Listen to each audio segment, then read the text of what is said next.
Okay guys, well, today we have a pretty busy day. I gotta go to a networking group this morning, and well, I had to go to a networking group this morning and kind of show my face and get my name out there. I got a possible lead on some work in the future, so that's always good. Headed to one of my club members for a maintenance visit. Did her air conditioning maintenance. She had just some crazy return air duct issues going on. One of her return ducts was not connected to the can at the return grill, so all the, basically the air that was coming into her system is, especially during the summertime, is just really hot air mixed with room temperature air, plus it's attic air, so it's nasty, dirty, dusty air mixed with insulation. And so I had some other recommendations for her. She had a pretty dirty evap coil, and so I think I suggested that she get that cleaned. So I would spray the foam on it and clean it with a wire brush. I also recommended a compressor start kit for her aging system, just to get some extra help starting that compressor. So she declined all the work, which is fine. At least she knows what's going on with her system, and we'll see how well that air conditioning system performs, especially when that superheated air from the attic is what actually is getting cooled. So, it's not my problem. That's the thing, is it's her problem. So, and I didn't say that to her, but I try to be cordial and friendly and nice anytime somebody's saying that they don't want any of my suggested repairs. That's fine. It's just just so you know, that's what's going on with your system. She's like, is my system working? Like, yeah, absolutely. Like, it was working when I got here, and it's still working when I'm leaving. It's just not working to factory standards. So that's the thing. So she said they're going to think about it over the summer, and hopefully when I come back in the wintertime and do the maintenance, that she'll do it then. Second call I went to was a diagnostic. It was actually a heat diagnostic. And so we had a control board failure. The control board was not producing 24 volts consistently. So it was receiving 24 volts from the transformer, but not producing it at the board. And then it would. And then it wouldn't. You're like, wow, okay, well. So we changed the board out, and the system fired up several times. I got some good video of it. And then, so they went up and running. Now they're up and running, so that's good. And then now we're heading out to an air conditioning diagnostic on this beautiful road. Some of you may be able to guess where I'm at, but we are heading down towards the South Fork of the American River, and there's just some beautiful, beautiful roads down here, beautiful trees, rolling hills, and just real nice area. I like working out here. I would love to live out here, but I don't know, just a little bit too far of a commute for my wife to work, and probably realistically too far of a commute for us. But if I get to come out here and work, it's like bonus. So we're gonna head out to this third call. Enjoy the videos. I'm gonna try and get as much done without making this video too long, so I might separate it into two different videos, which would probably be smart. So enjoy the ride down this road, and we will hopefully get some good video here.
Guys are pulling out of that call, which I thought was going to be a no AC call.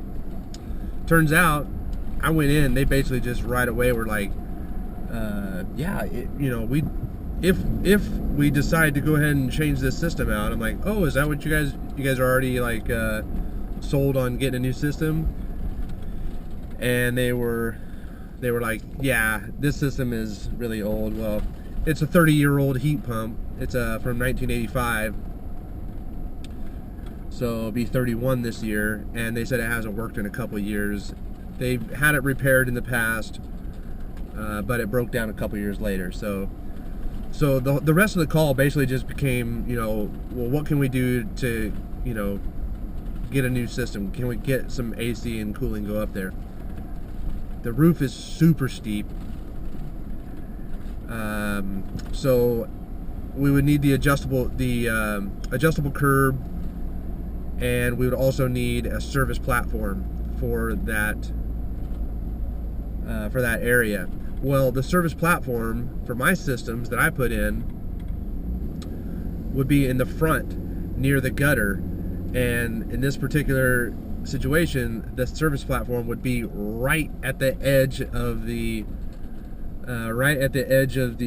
roof line, and that's a scary proposition. I mean, like, yeah, we could do it. It's gonna look like crap. Angle iron stand, which is fine. I don't mind doing the angle iron stand. Or we're talking about 571 square feet. Now you got a 2-ton system up there. Do we want to put another 2-ton system up there for that big of a system? No. I don't want to put it. The air is whizzing out of the registers up there in the master bedroom. It's just like, So I proposed to them that we do a mini split, and she says, "Oh, I've heard those are quiet." I was like, "They're whisper quiet.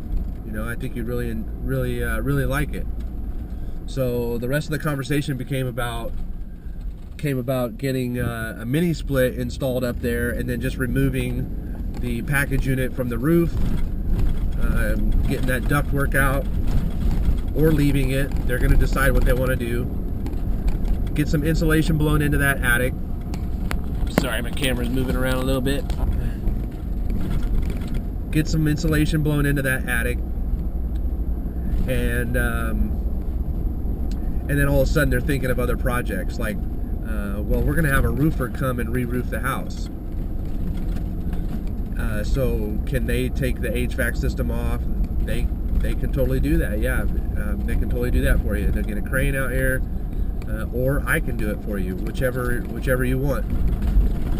So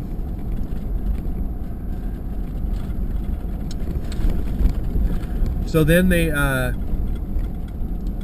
we have this Y Green Energy program up there, and these folks are qualified for, $100,000 worth of energy upgrades to their house because they have a ton of equity.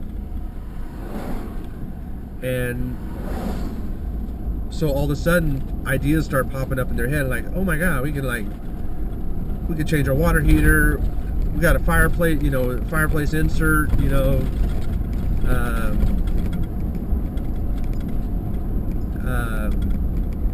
roofing that needs to be done, etc., etc. All of a sudden, their jobs are just racking up. So we can take care of that. You can go around. I'm not that big of a rush. I just got smoked, as Zach would say. I'm all taking my time down this country road, like I'm enjoying myself. I like being out here. It's nice. When you live out here, you're like, phew! God, I gotta get off this road. The road is so long. So they're gonna give me a call, and hopefully we get to do the HVAC part. And I'm actually interested in being able to coordinate the. It's not like I'm doing the general contracting. We're calling another roofing contractor out to do the roofing job, and so we get a little finder's fee off of that. And then we call a plumber out to do the water heater, and we get a little finder's fee off of that. Insulation, I already subbed that out, so I already take care of that anyways. But we get little finder's fees for each individual person that comes out and helps out. So yeah, this is gonna be really interesting. I'm really looking forward to it. And this is what's exciting about being a business owner. I'm an adrenaline junkie, and this kind of stuff gets me all giddy. Like, oh my God, this is gonna work. This is gonna happen, and it doesn't happen all the time. But it's just exciting.